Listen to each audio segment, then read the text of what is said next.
ओम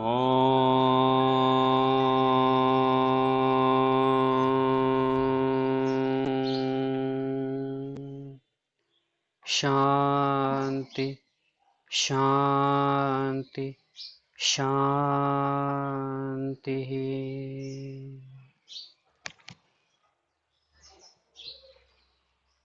hello friends, आज हम जिस विषय पर बात करने जा रहे हैं वो है साइटिका। साइटिका यानी आपके पैरों और आपके लोअर बॉडी में होने वाला दर्द। साइटिक एक नर्व है जो आपके लोअर स्पाइन से होते हुए आपके हिप और आपके पैरों से होते हुए आपके पैरों के तल तक जाती है। साइटिका के जो और लक्षण हैं वो है आपके पैरों में दर्द होना, कमर के नीचे दर्द होना, हिप में दर्द होना, पैरों का सुन्न हो जाना, जलन होना पैरों में, उसमें मरोड़े आ जाना, चलने फिरने में दिक्कत होना। इस तरह की कई समस्याएं हैं जो साइटिका के होने से आपको हो सकती है।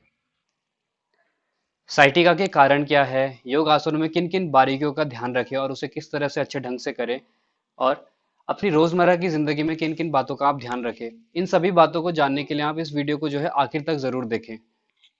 आइए अब इसके कारणों के बारे में जानते हैं। साइटिका का जो सबसे महत्वपूर्ण कारण है वो है आपके लोअर स्पाइन में लंबर डिस्क का जो है कॉम्प्रेस हो जाना। नेचुरली हमारी स्पाइन के बीच में जो है गैप होता है, गलत तरीके से बैठने से, वजन के कारण या किसी और कारण से अगर वो डिस्क जो है कॉम्प्रेस हो जाती है तो आपकी जो साइटिक नर्व है वो भी उसके साथ साथ जो है दब जाती है, जिसके कारण साइटिका जैसी दिक्कत का आपको सामना करना पड़ता है। इसके साथ ही जो इसके अन्य और कारण है वो है जैसे कि आपके वजन का बढ़ना, आपकी बैठने की गलत मुद्रा, एक ही जगह पर लगातार ज़्यादा देर तक बैठे रहना, और डायबिटीज़ के अगर आप शिकार हैं तो आपको साइटिका जैसी दिक्कत का सामना करना पड़ सकता है। इसका जो इलाज है वो है, जो साइटिक नर्व दब चुकी है उसको जो है आपने ओपन करना है। आसान शब्दों में इसको कहें तो आपको अपनी स्पाइन को जो है खींचना है। अब स्पाइन के बीच में जो गैप है अगर वो कॉम्प्रेस हो चुका है तो आपको क्या करना है, उसको जो है ऐसे आसन करने हैं आपको जिससे वो स्पाइन जो है खुले, उसके जो बीच का गैप है वो जो है और ओपन हो जाए, और जो साइटिक नर्व जो दब चुकी है अभी वो जो है ओपन होनी शुरू हो जाए। जाहिर सी बात है कि इसमें जो है समय ज़रूर लगेगा, पर अगर आप इसको निरंतर अभ्यास करते रहे तो आप जो है साइटिका के दर्द से जो है निजात पा सकते हैं। इसके जो है और इलाज है वो है, आप या तो मेडिसिन का सहारा ले लें या फिर आप जो है अपना ऑपरेशन करवा लें, और सबसे बेहतरीन जो विकल्प है वो है आप योगा का सहारा लें। योगा अभ्यास से क्या होगा कि आप जो है उन आसनों को करेंगे जिसमें जो है आपकी स्पाइन जो है खींची जाएगी। खींचने से मेरा मतलब है जो डिस्क स्पाइन के बीच में जो गैप है उनको जो है पुल किया जाएगा, और जो साइटिक जो नर्व है जो अभी दब चुकी है उसको जो हम खींचने का अभ्यास करेंगे। तो चलिए अब जो है हम आसनों में आते हैं। जो सबसे पहला आसन हम करने जा रहे हैं वो है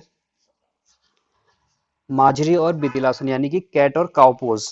इसके लिए आपको क्या करना है, आपका जो हिप है जो है नी के ठीक एक लाइन पे, और आपके हाथ जो है शोल्डर्स के ठीक नीचे। अब सांस लेते हुए आपको जो है अपने पेल्विक को जो है नीचे की तरफ करना है इस तरह से, और गर्दन ऊपर की तरफ। सांस छोड़ते हुए कमर को ऊपर की तरफ उठाएं।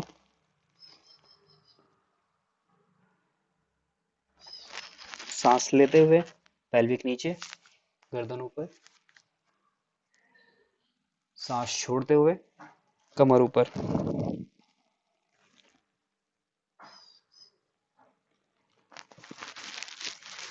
ये जो आसन है वो आपकी आपकी मोबिलिटी और फ्लेक्सिबिलिटी को बढ़ाएगा, जो आगे के आसनों को करने में आपको आसानी करेगा। दूसरा जो आसन है वो है मेरुदंड संतुलन। इसको कैसे करना है, इसी पोजीशन में आप आए और अपने राइट लेग को जो है स्ट्रेट पीछे उठाएं इस तरह से।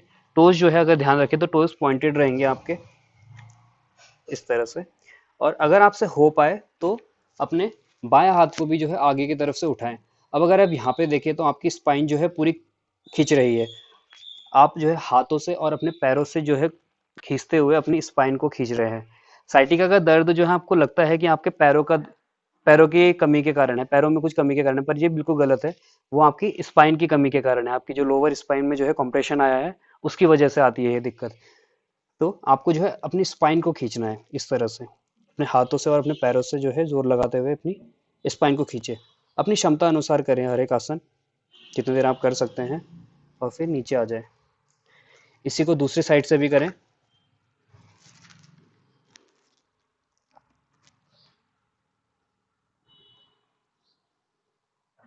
थोड़ा नीचे आ जाए। मैं आपको जो है इसके एक एक राउंड करके दिखा रहा हूँ, पर आप जो है इसको ज़्यादा देर तक करें और रुकें उस हर एक आसन में। ठीक। इसके बाद जो अगला आसन हम करने जा रहे हैं वो है शशांक आसन। इसके लिए आपको क्या करना है, अगर आप पहले साइड से सामने से देखें तो पैरों को जो है इस तरह से खोलें, जितना आपसे हो पाए। अगर आपका पैर इतना खुलता है तो कोई बात नहीं, इतना ही खोलें आप। अगर आप थोड़ा और खुल पाते हैं तो इसको और खोलें। अब इसको अगर आप साइड से देखें तो पैर जो है, अंगूठे जो है आपस में जुड़े हुए हैं और जो बीच का गैप है उसमें आप बैठ गए हैं। ठीक है। अब पहले अपनी लंबी सांस लेते हुए स्पाइन को जो है ओपन करें, स्पाइन को जो है ऊपर की तरफ उठाएं, खींचे स्पाइन को। अब सांस छोड़ते हुए धीरे धीरे आगे की ओर जाएं, जितना आपसे हो सके। अगर आपका लिमिट यहीं पर है तो आप यहाँ पर जो है हाथ रख सकते हैं अपने इस तरह से। अगर आप और आगे जा सकते हैं तो अपनी स्पाइन को जो है पूरा खुलने दें। रहे इस आसन में भी काफी देर। जो भी हम थेरेपी के लिए योगा अभ्यास करते हैं उसमें आपको ज़्यादा से ज़्यादा देर रुकना होता है, तभी जो है आप लाभ पाएंगे उससे। नॉर्मल सांसें लेते रहें, छोड़ते रहें, बिल्कुल शांत हो जाए आसन में। जब आप इस आसन को करेंगे तो आप पाएंगे कि आपकी स्पाइन जो है खिंच रही है। बस आपको यही करना है।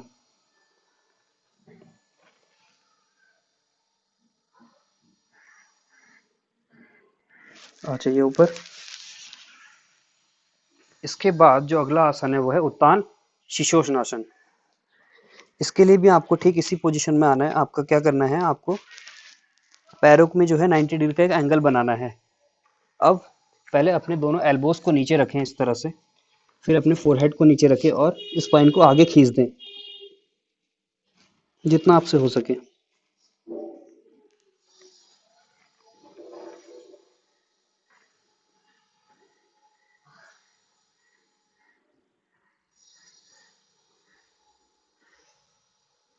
इसमें भी ज़्यादा से ज़्यादा देर रुकें। ये ऐसे आसन है जिसमें आप आराम से जो है ज़्यादा देर रुक सकते हैं, तो आप इसको देर तक करें। चलिए ऊपर आ जाइए। इसके बाद जो अगला आसन हम करने जा रहे हैं वो है अधोमुख श्वानासन। इसके लिए आपको क्या करना है, सेम इसी पोजीशन में आए। इस बार जो है अपने हाथों को हल्का सा आगे की तरफ लेके जाएं। अगर आप ये देखें तो एक इंक्लाइन प्लेन बना हुआ है ऐसे। अब जो है पीछे जो है टोस पे रखें अपने बॉडी को और धीरे से ऊपर उठे सांस लेते हुए। पहले कमर को सीधी करें। आप जो है घुटने मोड़ के कर सकते हैं इस आसन को। इस तरह से घुटने मोड़े और अपनी स्पाइन को जो है पूरी तरह से खींच दें। हाथ के पंजों को जो है नीचे प्रेस करें, शोल्डर को नीचे प्रेस करें। अब अगर आप यहाँ पे कंफर्टेबल है तो धीरे धीरे पैरों को जो है सीधा करने की कोशिश करें। अगर नहीं है तो आप मोड़ के रख सकते हैं। स्पाइन को खींचना ज़्यादा इंपॉर्टेंट है बजाय पैरों को सीधा करने के। अगर आपसे हो पाता है तो ज़्यादा लाभ मिलेगा उसमें बेशक। इस तरह से ठहरे इस आसन में भी ज़्यादा से ज़्यादा देर।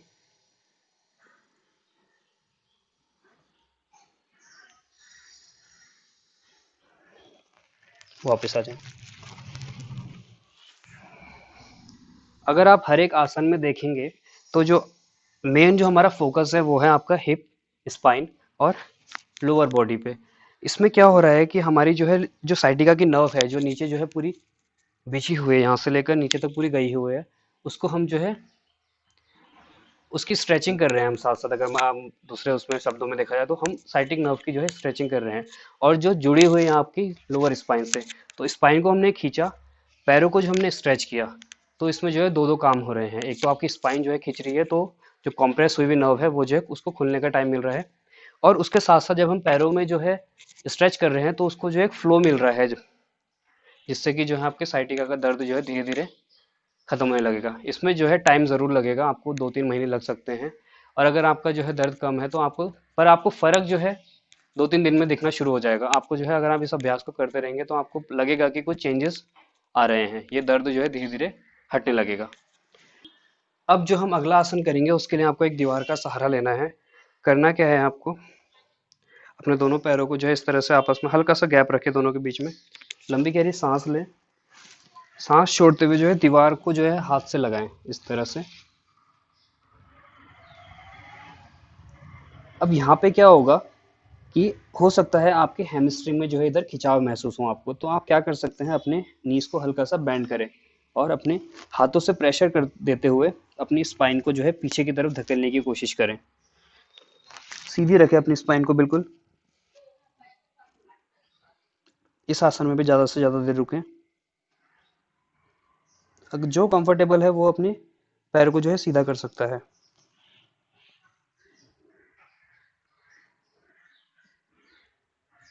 अब इसी में आपको क्या करना है, अपने दाएं पैर को जो है ऊपर उठाएं सीधा, हल्का सा एडजस्ट कर ले अपने आप को। अब अगर आप यहाँ पे भी देखें तो हाथों से प्रेशर देते हुए और पीछे से जो है पैर के सहारे आप जो है अपनी स्पाइन को जो है खींच रहे हैं, और आपके साथ साथ पैरों की भी स्ट्रेचिंग हो रही है। आ जाए नीचे, इसको दूसरे साइड से करें।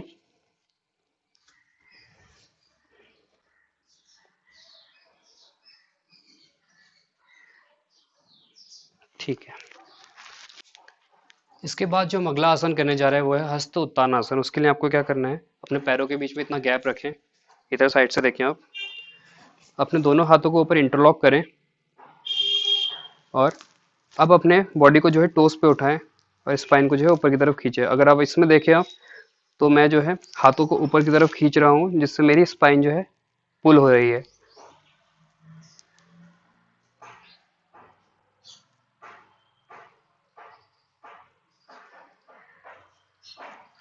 नीचे आ जाए। इस आसन को भी आप ज़्यादा से ज़्यादा देर करें। इसके बाद जो हम अगला आसन करने जा रहे हैं वो है त्रिकोणासन। उसके लिए अपने पैरों के बीच में आप 2 फीट 2.5 फीट के करीब का गैप रखें, अपनी हाइट के हिसाब से देखें उसको। अब अपने बाएं पैर को जो है इस तरह से ट्विस्ट करें, बॉडी को जो है फिर सीधा कर लें आप। इससे क्या होगा, आपका जो है अलाइनमेंट सीधा रहेगा, बॉडी जो है सामने की तरफ रहेगी। इधर वाले पैर को अगर हम देखें, दाएं पैर को, तो वो सीधा है। दूसरा वाला पैर जो है मेरा थोड़ा सा उधर की तरफ मैंने ट्विस्ट किया है। बॉडी सीधी। अब सांस लेते हुए ऊपर उठें, दोनों हाथों को ऊपर उठाएं। अब सांस छोड़ते हुए जितना आप नीचे जा सकते हैं इस तरह से धीरे धीरे नीचे जाएं। अपने दाएं हाथ को जो है कमर के ऊपर रखें ताकि आपका जो है अलाइनमेंट सीधा रहे। इसमें जो ध्यान रखने वाली बात है वो है आपके दोनों शोल्डर शोल्डर और नी और ये पैर जो है सारा का सारा जो है पोर्शन जो है एक लाइन पे होना चाहिए। इस तरह से नहीं जाएंगे आप लोग आगे, इस तरह से बिल्कुल सीधा जितना हो सके। आगे झुकने के चक्कर में गलत पोस्चर ना करें। अगर आपको ऐसा दिक्कत है तो यहाँ पे आप ब्लॉक का सपोर्ट ले सकते हैं, ऐसे ब्लॉक रख के, या फिर यहीं पर रुक जाएं आप इस जगह पे। अगर यहाँ पे कंफर्टेबल हैं तो फिर अपने दाएं हाथ को भी ऊपर उठाएं। अब अगर आप यहाँ पे देखें तो मेरी स्पाइन जो है बिल्कुल स्ट्रेच हो रही है और साथ साथ जो है मेरे पैरों में जो है स्ट्रेचिंग हो रही है। जितना आपसे हो सके उतना नीचे जाएं, बिल्कुल कंफर्ट हो गया जो आपका। आप अपनी लिमिट का ज़रूर ध्यान रखें, किसी और को देखते हुए बिल्कुल जो है, अगर उसका जो है वो जो है अभ्यास कर रहे हैं काफ़ी दिनों से, तो उनका जो है हाथ नीचे जाएगा, इस तरह से जाएगा। अगर आप मेरा भी देखें तो नीचे जाएगा, पर आपको जो है अपनी क्षमता का ध्यान रखना है। अगर आपकी क्षमता यही है, लिमिट यही है आपकी, तो आप यहीं रुक जाइए इस तरह से। अगर आप नीचे जा सकते हैं तो नीचे जाएं, वापस आ जाए धीरे से सांस छोड़ते हुए। अब दूसरी साइड से देखते हैं इसको। अब मैंने अपने दाएं पैर को जो है सीधा करा, बॉडी को जो है लेफ्ट पैर की तरफ हल्का सा घुमा दिया मैंने, जिससे कि अलाइनमेंट मेरा सीधा हो गया। सांस लेते हुए हाथ ऊपर। अब यहाँ से अगर आप कंफर्टेबल हैं तो अपने बाएं हाथ को जो है ऊपर उठाएं। रुके इस आसन में भी जितनी देर आपसे हो सके, फिर धीरे से वापस आ जाएं। इसके बाद जो हम अगला आसन करने जा रहे हैं वो है परिवृत्त त्रिकोण आसन। इसको आप तभी करें जब आप 2-3 दिन तक जो है पहले के आसनों का अभ्यास कर चुके हैं। इसको कैसे करना है, आपको दीवार के सहारे आना है। आप जो है ब्लॉक या फिर आपके घर में जो है इस तरह से कोई पटरी हो तो उसको रखें। आप इस तरह से खड़ा भी कर सकते हैं इसको, जैसा आपको कंफर्ट हो। मैं इसको जो है नीचे रख के दिखाता हूँ आपको। अब आपको क्या करना है, अपने पहले बाएं पैर को जो है आगे की तरफ रखें। ध्यान रखें जो आपका ये साइड है इसके तरफ हो आपकी जो ब्लॉक है। अब जो है अपने दाएं हाथ को ऊपर उठाएं, लंबी गहरी सांस लें और सांस छोड़ते हुए फिर इस तरह से नीचे आए। ठीक है। बाएं हाथ को जो है कमर पे रखें और बॉडी को जो है ट्विस्ट करें पीछे की तरफ। अब जो है धीरे धीरे हाथ को ऊपर उठाएं। अब अगर आप यहाँ पे देखें तो मेरी जो है स्पाइन की जो है स्ट्रेचिंग हो रही है, साथ साथ जो है पैरों की स्ट्रेचिंग हो रही है, आगे वाले और पिछले पैर दोनों की। अगर हाथ उठाने में दिक्कत है तो आप यहाँ पे रख सकते हैं इसको।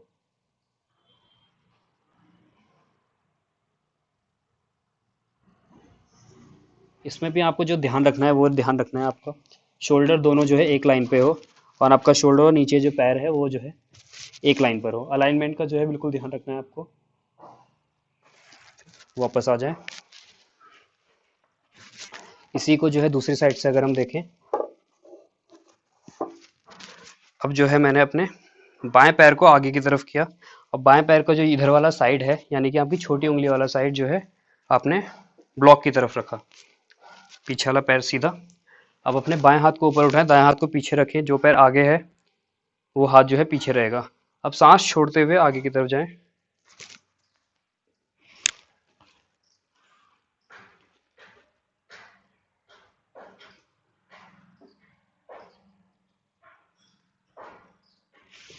इस तरह से वापस आ जाएं। इसके बाद जो अगला आसन है वो है पार्श्वनासन। इसके लिए कि अब भी आपको जो है दीवार का ही सहारा लेना है। अब अपने बाएं पैर को आगे रखें, दाएं पैर को जो है ठीक उसके लाइन पे पीछे की तरफ करें। अब लंबी गहरी सांस लें, एडजस्ट कर लें अपने आप को। लंबी गहरी सांस लें और सांस छोड़ते हुए आगे की तरफ जाएं। यहाँ पे देखिए थोड़ा सा आपको एडजस्ट करना पड़ेगा अपने आप को, इस तरह से।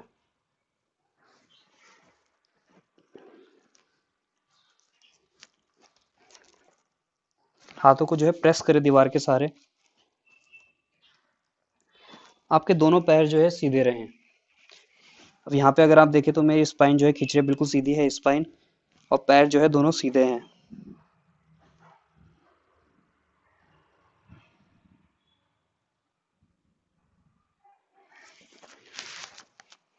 फिर अपने दाएं पैर को आगे रखें, इस बार बाएं पैर पीछे, लंबी गहरी सांस लें, सांस छोड़ते हुए आगे की तरफ। हाथों को जो है प्रेस करें दीवार के सहारे, और अपने सिटिंग बोन को जो है पीछे की तरफ धकेलें। सिटिंग बोन यानी कि हिप की जो बोन है आपकी, ये इस जगह पे जो बोन है उसको जो है पीछे की तरफ धकेलें आप।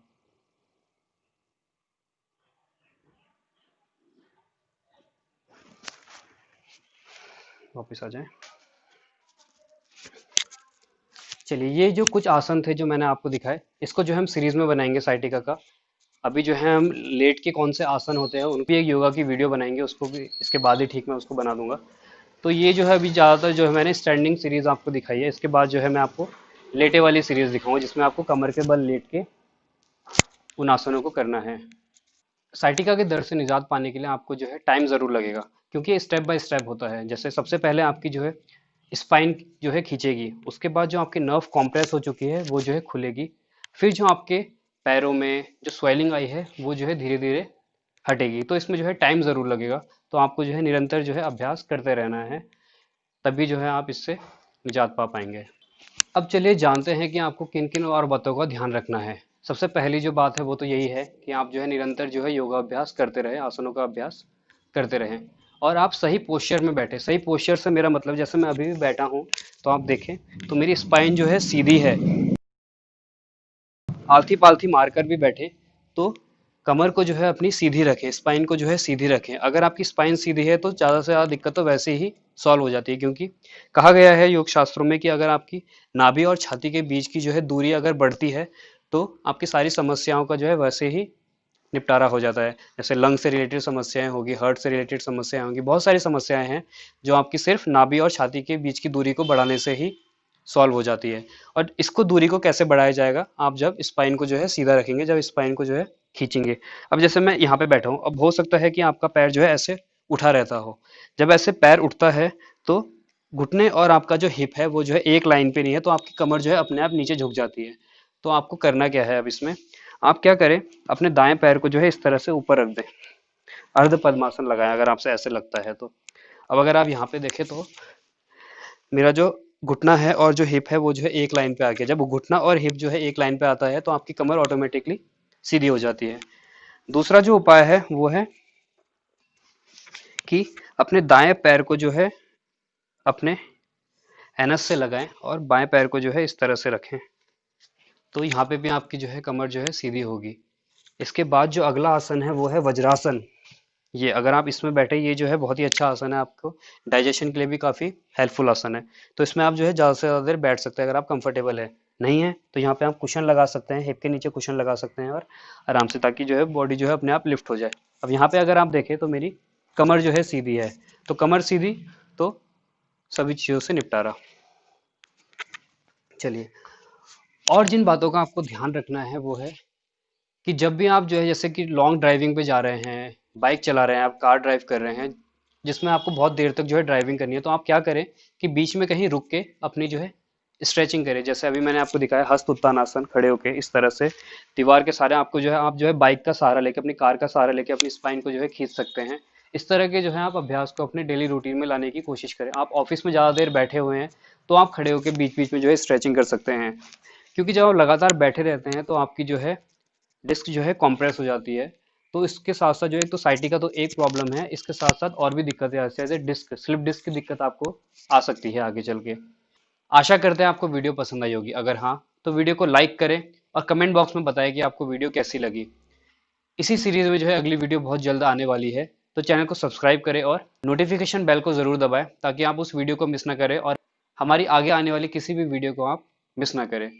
इसको जो है ज़्यादा से ज़्यादा शेयर करें ताकि और लोग भी इस वीडियो का लाभ उठा सकें। आज के लिए बस इतना ही। धन्यवाद। आपका दिन शुभ हो।